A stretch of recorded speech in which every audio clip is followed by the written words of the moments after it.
Hi, it's Mark from Baker's Green Acres.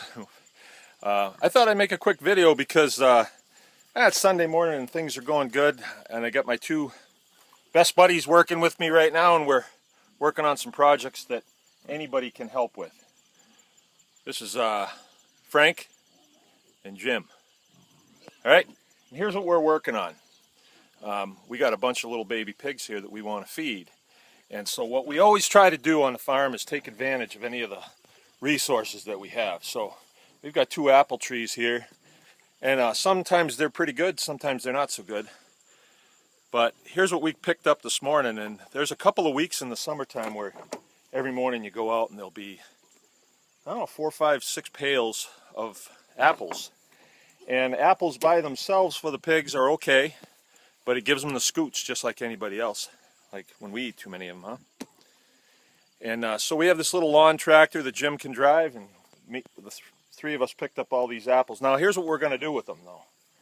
You try to add value to everything that you do.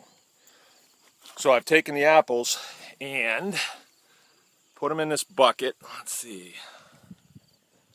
See that? All right, and then take a flat shovel like this and go to it and just chop them all up. All right, and we'll take 10 minutes to do this, and we'll chop up all those apples, and then we'll put grain in with them. And it really doesn't matter what it is. We don't use much corn here, so this grain that we have is some of the feed that I've been giving these pigs lately, and it's ground up barley is what it is. It's got some other things in it, some minerals and stuff that make the pigs healthy, because this is our farrowing season. Okay, so I put that in there with them, with the apples, and then chew it up and get it in there really good, get it mixed in good. And if you can let it sit for a period of time, that's a good thing to do, because it'll start to ferment. And I'm not really interested in giving this to the bigger pigs because there's not a whole lot here. You know, they eat a lot. But it is very good in the spring, we've found, for these guys here. These are the weaners. And they're called weaners because we're getting ready to wean them from their mothers, right, to get them ready for sale. All right, so this pen right here is called a catch pen. All right, and this is a real good thing to have if you're going to be in the breeding business. Now you see those moms out there, she can't get in, but her babies can walk right through it. All right, so we're able to feed on the ground in here, and it starts the process of getting the babies receiving more calories from someplace other than their moms. So the moms will start to dry up, and the babies will need less from their moms. And when the time is right, I can put a gate across here, and once the babies are in, I got them caught. And then we can take them out of here and tag their ears and castrate the males if we need to, if they're going to be feeders. Even neuter some of the females if we're going to sell them as feeders. Which brings me to my next subject. I'm not going to go completely into it at this point, but there's been a tremendous victory in that my last video I said, hey, I need some help. We've got to move some of these animals. There's no way we can go into winter with this many animals. The state's made it very difficult for me to move them to my regular customers when they're in the state. But people have stepped up and said, hey, we'll take some. And my wife and I have thought about this, and we're devising a plan right now that we can transport healthy weaner pigs to certain drop points in the United States. And we haven't come up with those yet. We're going to price the pigs to sell. We know it's going into winter, but I also am going to help people that buy them out with how to raise them too. And I want to talk to you a little bit about this pig at this time, why this pig is so special. This is a lard type pig. It's a heritage pig. The breed is Mangalitsa. They come out of Hungary, and they're known for superb meat, very, very red, but mostly fat. They'll have about this much back fat on them. And for the Weston A. Price people, that is essential, because they need a lot of fat in their diet, but it's got to be good quality fat. If you're eating blubber off of factory farm pigs, it's not going to do you any good. Matter of fact, it's going to work against you. But the fat on these pigs is superb, very healthy. You know, your brain is fat, so you got to replace those fat cells. Our customers absolutely love these.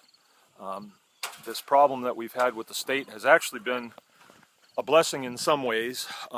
It's gotten us away from restaurants because, you know, the state has gone in behind us and scared most of our restaurants away. But we're finding that a better group of people to do business with would be just moms that want to feed their children right, and especially, like I said, the Weston A. Price people who are into high quality fat for their diets. So these pigs, I'm going to do a video on how we cut them up, and also on the farm here starting November 1st, we're going to have hog harvest days. We're going to have 2 of them this year. We have 2 scheduled. Depending on how well it goes over, we may have more of them. But in the years past, it's gone really well. People can come to the farm. It's a 2.5-day event. And we go through everything from the slaughter. So we have start with a live pig, and we kill the pig, bleed the pig, gut the pig, scald and scrape the pig. You know, we go through the whole process, and then we wind up in the last part of the hog harvest days. We're actually making sausage and preparing hams and other specialty meat products. And I'm preferring to go the route of homestead pig, and not this to be a specialty pig for high-end people that, you know, drink $1,000 bottles of wine. This is a homestead pig. It's perfect because the fat on this pig can be stabilized and can go right on the shelf just with a little bit of salt and a little bit of know-how. And we show how to do that. So we are interested in homesteaders coming to this class. We have a dormitory on the farm where people can stay, can put up about 15 people, and we also have the campground, which is nice and it's adequate, and there's also hotels in town. So if you are interested in that, take a look at anyonecanfarm.com, and the dates are there and the sign-ups and all that stuff. They fill up pretty quick. This year we're doing 2 of them because last year it filled up so quick, and it's really a good time, really a good time. First one, I believe, is November 1st. Okay, the rest of the story is we are going to put this plan together to distribute small pigs throughout the country. Also, feeders that are at about 150 pounds, we can transport them to certain areas, and people will have to drive a little bit to pick them up. And I also have some sows that can go. They're ready to breed sows or bred sows. And that is something that I would encourage because a person can get themselves in a really nice business. We've done well with these pigs until the state got involved. Wonder how healthcare will go. All right, that's it from Baker's Green Acres. Thanks for watching. Remember, anyone can farm.